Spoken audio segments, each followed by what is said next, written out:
Opération coup de poing ce matin pour nettoyer le Vieux-Port et sensibiliser les Marseillais. Les taxis inquiets et en colère interpellent le préfet. Aix-en-Provence, une semaine tout entière dédiée à l'art de l'éloquence. On va dire aux Marseillais de plus jeter par terre. C'est fini de jeter par terre. Opération coup de poing ce matin pour nettoyer le Vieux-Port. Objectif, sensibiliser les Marseillais à la multiplication des déchets marins. Une nouvelle forme d'action pour l'association Un déchet par jour. Il faut dire que le Vieux-Port en a bien besoin. La journée d'aujourd'hui, il est né parce que j'ai vu vendredi dernier un cantonnier en train de ramasser les déchets avec une épucette dans le Vieux-Port. Il était en train de nettoyer les macro-déchets et on s'est dit, ouais, on va nettoyer un peu le port. C'est logique qu'on se met notre main à la pâte. Toujours pas pour dénoncer parce que la ville font des efforts, la Monique Cordier fait des efforts. C'est très positif, toutes les actions.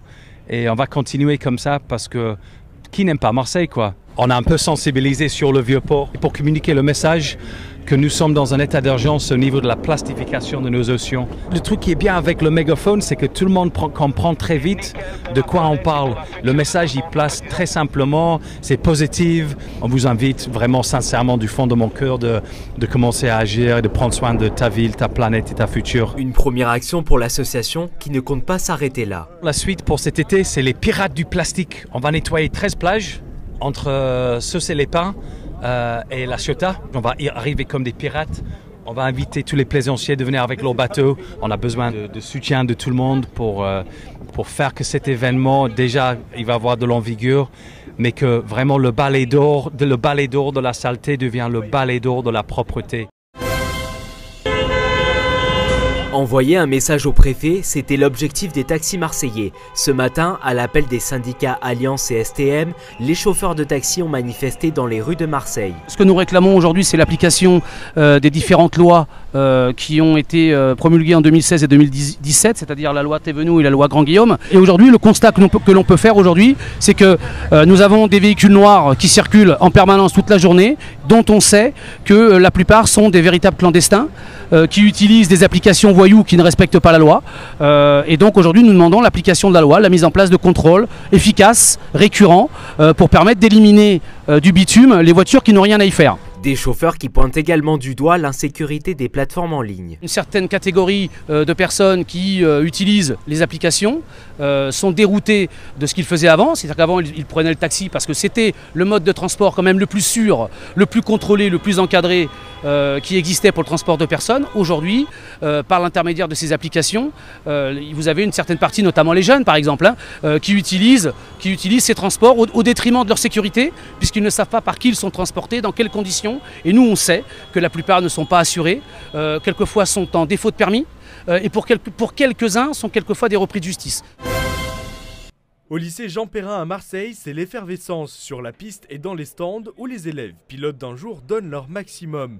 Les 12 équipes en lice pour le concours course en cours se sont mesurées aujourd'hui au chronomètre avec leurs petits bolides. Petits bolides qu'ils ont imaginés et fabriqués depuis plus d'1 an. Aujourd'hui, c'est la consécration, c'est là où on va voir si les idées, les choix que l'on a fait lors des phases de conception sont les bonnes et si elles vont être validées sur le terrain. Tout le monde possède le même moteur, hein, et ces moteurs sont d'ailleurs distribués de façon aléatoire aux différentes équipes en course. Hein. Donc on va dire que tout le monde a les mêmes chances avec la motorisation. À l'image d'ingénieurs et de professionnels, les participants ont entièrement conçu leur prototype avec aujourd'hui un seul but, gagner l'épreuve régionale pour accéder à la grande finale nationale. La voiture, on l'a fait complètement en artisanat, on va dire. On n'a pas fait comme les autres qui ont sous-traité chez quelqu'un. Et c'est plaisant de voir le résultat, finalement, qu'elle est très rapide. En fait, on était un peu désespérés, on pensait que ça allait pas trop marcher, mais là, c'est génial de voir le résultat, d'avoir toute cette année en fait, de travail qui donne ça, quoi.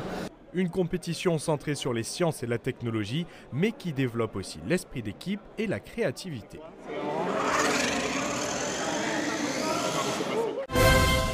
La 4e édition des Journées de l'éloquence commence samedi à Aix, une semaine de conférences, théâtre et débats, avec cette année la science pour thème principal. Cette année, le défi un peu ambitieux, c'est de montrer que les mots portent la science. Et ce qui est très logique, c'est que pour expliquer la science, il faut mettre des mots. Et pour les gens comprennent, la démonstration ne se suffisant pas à elle-même, il faut que des mots et des passeurs, des vulgarisateurs expliquent notre monde et la science. On va traiter le thème de Newton, de Darwin avec l'évolution, d'Alan Turing avec l'intelligence artificielle. Tous les matins à la Cité du Livre, dans l'amphithéâtre de la Verrière, il y aura des conférences. Alors je précise que nous ne sommes pas des scientifiques. Donc le principe, c'est que ça soit accessible aux gens qui ne sont pas scientifiques et qui ne sont pas adeptes de la science.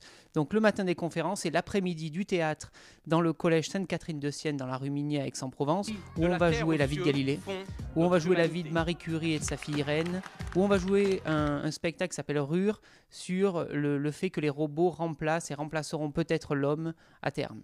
Qui dit éloquence dit concours. Il est programmé samedi soir au jardin du pavillon Vendôme. Un vrai spectacle. Ce concours réunit 8 candidats, 8 finalistes qui vont venir débattre sur des sujets que nous avons prédéterminés, à la positive et la négative, devant un parterre de 600 personnes.